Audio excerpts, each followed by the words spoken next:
As we mentioned, I did get an education in the other place, and I actually went on to do a PhD based at Papworth Hospital. And so my PhD was based around hearts and how well they worked. And Papworth Hospital, as you probably know, is a transplant centre, so I got involved in the transplant service, go out and help pick up hearts and lungs as part of the transplant service and bring them back. And then my research was based around taking the old hearts out of the recipients, putting them on a rig, getting them beating, seeing how well they worked, put them in a box for a few hours and getting some sleep, and then coming back and putting the heart back on a rig again, measuring how well it worked after being kept in various solutions. And I'd have their heart beating in a box while the patient was waking up in bed. And the room where we did this work was about 20 yards away from the intensive care unit. Fascinating work. We never wheeled any of these hearts around to show them to their original owners, but we could have done quite easily. But it was from getting involved in that sort of work that got me really, really interested in the medical side. I wanted to continue with it. I heard about Brian's work in Oxford. We didn't have a medical engineering unit in Cambridge. I heard about his work because he was working with some of the anaesthetists at Papworth Hospital. And I got invited to come across and see the medical engineering unit. And this would have been in about 93. And had a fascinating tour. Going through the MEU, it was like going into a time warp. I was used to that because I came from the Isle of Wight. Going there is like going back to a time warp. And it inspired me to continue. And it was a couple of years later that I saw an advert in the New Scientist for Oxford Biosciences who wanted a lab technician. I'd got a PhD from Cambridge. I thought I qualified. I applied for the job. I was interviewed by 2 members of the family. And I got the job. And I was the first non-family member into Oxford Biosciences. So at this point, I should say, I am from the dark side. I never actually worked with Brian in the MEU directly. I was always a member of the company. So, as I said, employed by Oxford Biosciences in 1995. I did manage to get a promotion to research manager from lab technician in early 1996. Which is great, and I worked very closely with Brian, particularly until PowderJect became a public company in 1997.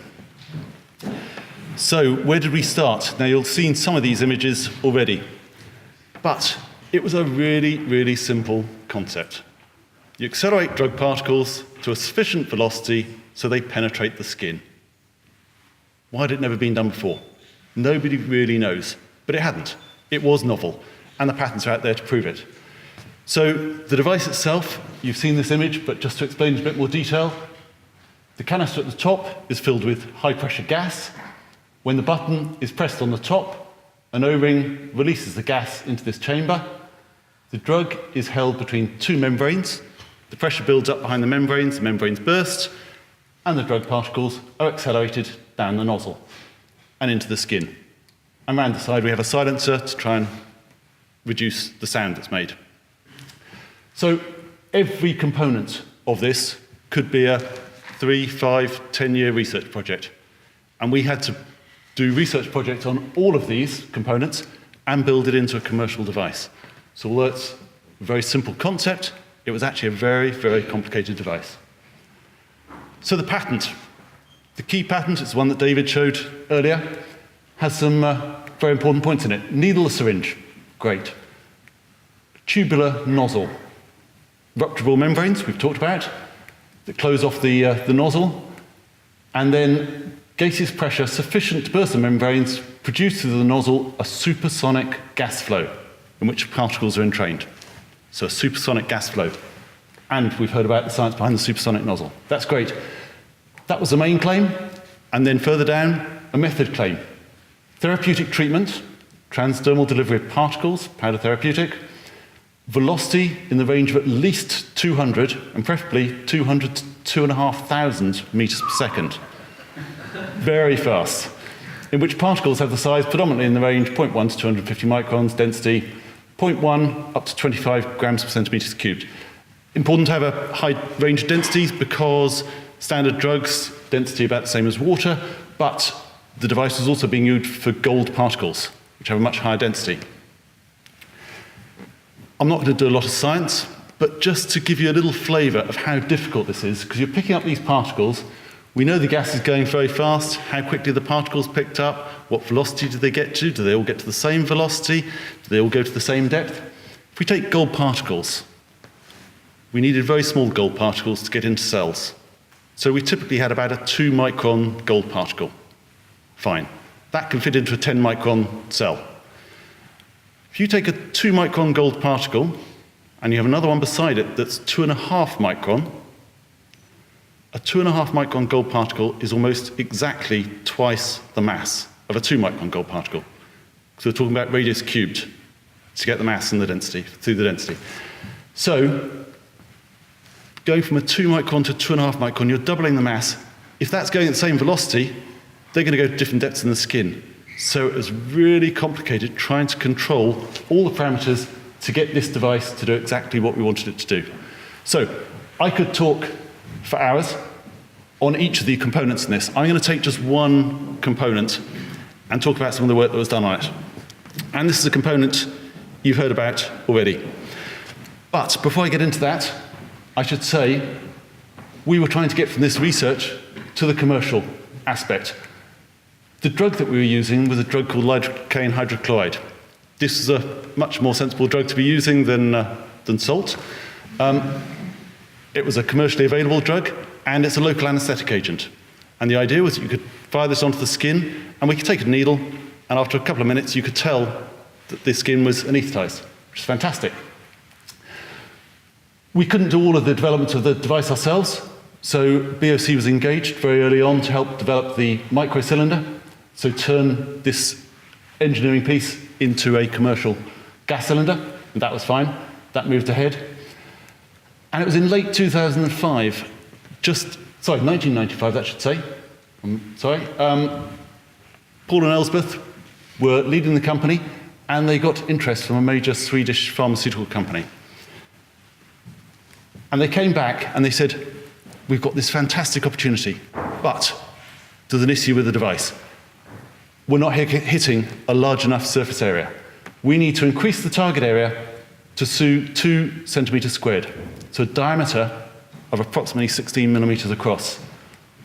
This nozzle that we had in the device at the time could hit a target area of about 3 millimeters in diameter. So that's a big challenge, going from a 3 millimeter to a 16 millimeter diameter.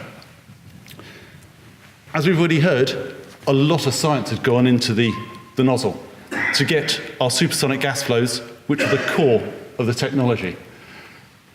You've seen this, or a very similar diagram already, a throat about 1.5 millimeters, and coming out to an external diameter of about 3 millimeters. So we sat down at the MEU, how can we get this diameter from 3 millimeters up to 16? So the first thing that came up was, well, can we just double everything, double all the diameters? Sounded sensible. It wasn't going to work, because to get, if you had a 3 millimeter at this point, you needed to have huge pressures to get hundreds of meters per second gas flow. There was no way it was going to work. So it took a few weeks of persuading, but eventually we were allowed to make a nozzle that had a 3 millimeter throat and exactly the same profile, which is fine. You double everything. It got us up to 6 millimeters diameter, target area. It still wasn't enough. We threw out several other ideas. Could we not just have a conical nozzle, sort of make it bigger? The theory was, and we've heard that Brian was very strong on the theoretical modeling, that you wouldn't get the gas flows. There was no way it would work. So within the company, I spent several months, it was about 3 months, looking at other devices, ways that we could increase the surface area, one of which was a continuous flow device. So you have a small nozzle, you connect it to a big gas cylinder, and you could sort of spray across the skin. We made a device, worked very well. It wasn't commercially viable because it used so much helium, but it could get a much bigger surface area. After about 2.5, 3 months of going back and saying, could we not just try some of these other things? Can we get some nozzles made? I eventually had inspiration and went to the internet of the day, and because I wasn't a great theoreticist, but found an engineering book, 1955, Kemp's Engineering Yearbook, that talked about flow-through nozzles. It wasn't stuff that I'd learnt at university, I didn't know anything about it, but I managed to find a key bit of information. The divergent part of a nozzle from the throat to the exit has the form of a straight-sided cone with a total angle of about 10 degrees. This was exactly the ammunition I needed. Didn't have any of the other theoretical modelling behind it, but went to a Tuesday morning meeting. I didn't have my graph, but I had Kemp's engineering handbook. The following day, we had a 10-degree nozzle. The way that they were tested, it was thorough testing within the MEU. You would put particles in. It was normally a powder, a silver powder, and you'd fire it onto paper to see what happened. John Greenford tried it 3 times and got a good diameter. It was about, I think it was about 14 millimeters. It was close.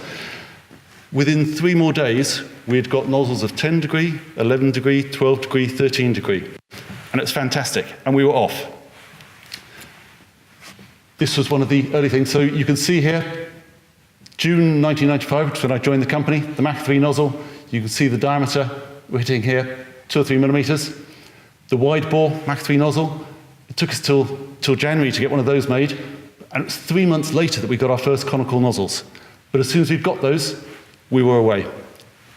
The interesting bit with this, though, was because these were being made on the CNC machines of the time, it was very difficult to get exactly the same profile at the nozzle point. So we had a nozzle that we knew worked really, really well.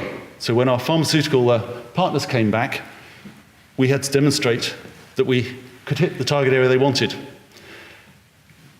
So what we did was we pressurized the device. I had one of my colleagues who would make this thing up in the back room and bring it out. And one at a time, I would inject one of the pharmaceutical representatives. I then had my pitter-patter. I'd talk for 3 minutes, at which point I'd give them a needle, and they would poke around, and they'd go, oh, yes, no, that seems to be working.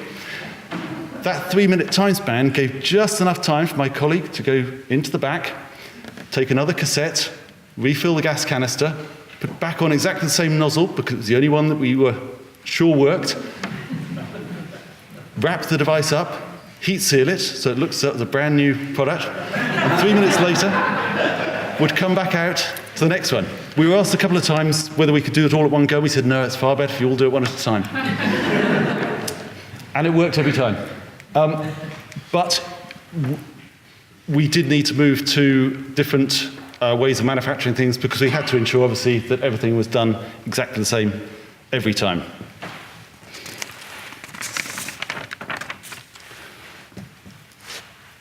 So I'm not going to say anything more about PowderJect at this stage. It's just one example of the things we had to do, but as I said, it was a very, very complicated device. So I left PowderJect in late 1999. It had grown to over 1,000 people at that stage.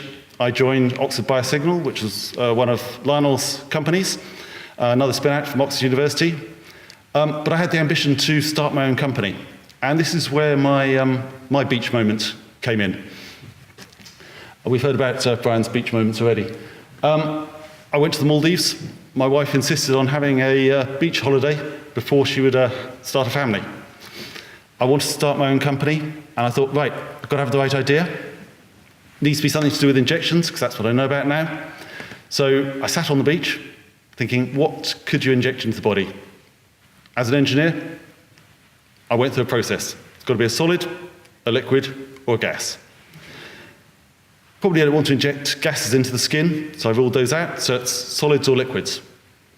Okay, how can you get things into the skin? It's either going to be high velocity or low velocity.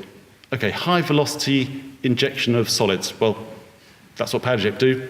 I know their IP, I know it's very well covered. I'm not going to fight with them. High velocity injection of liquids. Well, that was also being done by one of PowderJect's competitors, a company called Western Medical. If you take a liquid at very high velocity, it can drill through the skin without a needle. And there were probably half a dozen companies at the time that were developing similar technologies. So didn't want to go into that space. So low velocity injection of liquids. Well, that's a needle and syringe. That's already there. It's been done for hundreds of years. Not going to compete there. So low injection velocity of solids. I knew how PowderJect's technology worked, but how can you get drugs in a solid form into the skin at a low velocity. And I suddenly thought, well, splinters. Natural phenomenon. You get splinters in your skin. Sometimes you don't even notice when they've gone in. If they go in the right direction, they're not too big. If you do, you think, oh, I felt that, but it doesn't hurt afterwards. So I thought, well, can you make therapeutic splinters and get them into the body? Then thought, well, sugars. You can make boiled sweets. You can make those extremely hard. If you crunch a boiled sweet, you can cut your tongue on it, so you can make them sharp enough. So therefore, I sat, when I got back from holiday, around the kitchen table, made myself some boiled sweets, sharpened them, and proved to myself that actually this could potentially work. And so I founded my own company called Pharma. So you can see on the side here, we took very small therapeutic splinters. So it was a rod of drug with a point on the end that could be pushed into the skin. And the key thing here was the pushing. It was not firing. When you stop pushing, it stopped moving, which means we pushed them just under the skin closed over the top, and then the drug could dissolve and release into the body. You can make these out of quick-releasing formulas, so sugars, to dissolve very quickly, or you can put polymers in here, and therefore have slow-releasing drugs. You get all the benefits that PowderJect had in terms of the solid dose, in terms of better stability, getting away from potential cold chain storage.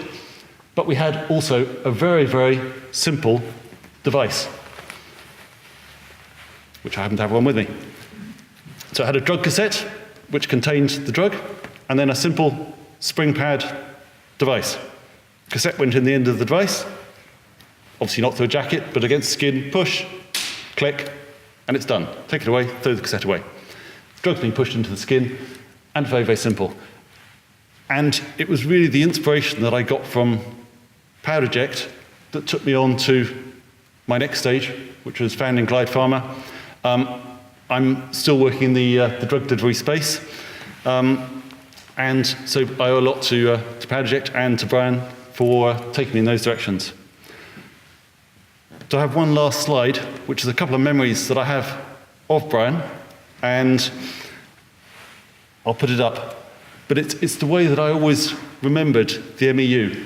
So Skunkworks, it doesn't sound nice, but this came from Lockheed. They used this phrase back in the Second World War because it was how things were made.